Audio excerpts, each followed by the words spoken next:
7 મહિનાનો લાંબો ગાળો ગામડામાં રહીને શ્રી રામકૃષ્ણ દક્ષિણેશ્વર પાછા ફેર્યાને કામારપુકુરની વાત ભૂલી જઈ ફરી સાધનામાં મગ્ન થયા.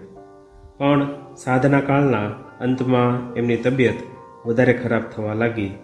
તેથી ડૉક્ટરની સલાહ મુજબ 1880 સુધી એમણે દરેક ચોમાસાના દિવસો કામારપુકુરમાં ગાળ્યા. માતાજી પણ ત્યારે કામારપુકુર આવીને રહેતા.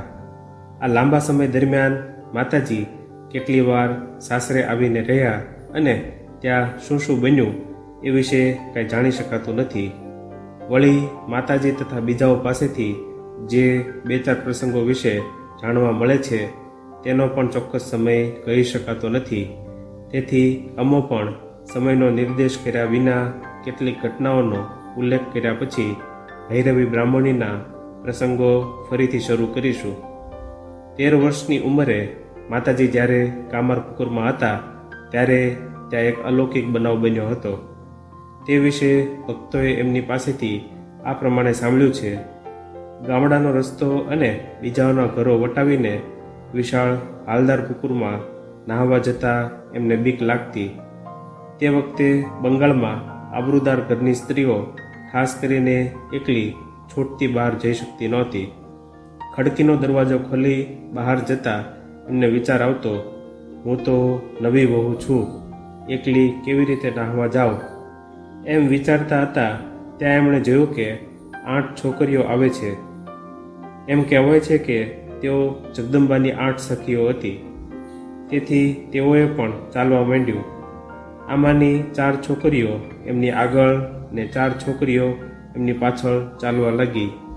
એવી રીતે હાલદાર પુકુર પહોંચીને બધાએ સ્નાન કર્યું ને ગયા હતા તેવી જ રીતે પાછા ઘરે આવ્યા.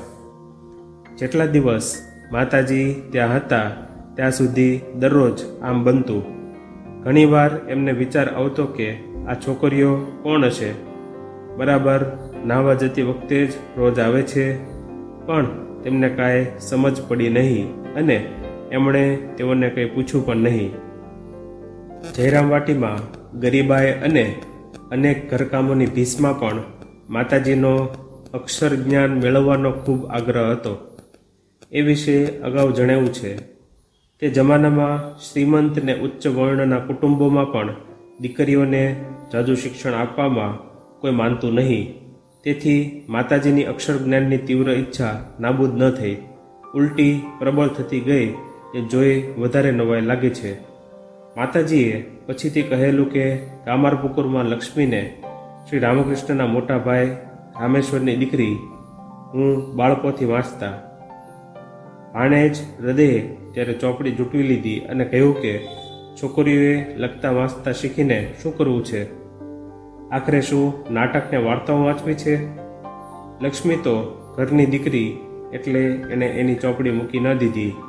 મેં છુપી રીતે એક આનાની બીજી ચોપડી વેચાતી લીધી. લક્ષ્મી પાઠશાળામાં ભણવા જતી ને આવ્યા પછી મને શીખવતી. વિદ્યા મેળવવાનો આ ઉત્સાહ ઘણા વર્ષો પછી પણ માતાજીમાં રહ્યો હતો. તેમણે કહેલું, દક્ષિણેશ્વરમાં હું સરખી રીતે લખતા વાંચતા શીખી. ઠાકોર ત્યારે સારવાર માટે શ્યામપુકુર રહેતા હતા. હું સાવ એકલી હતી.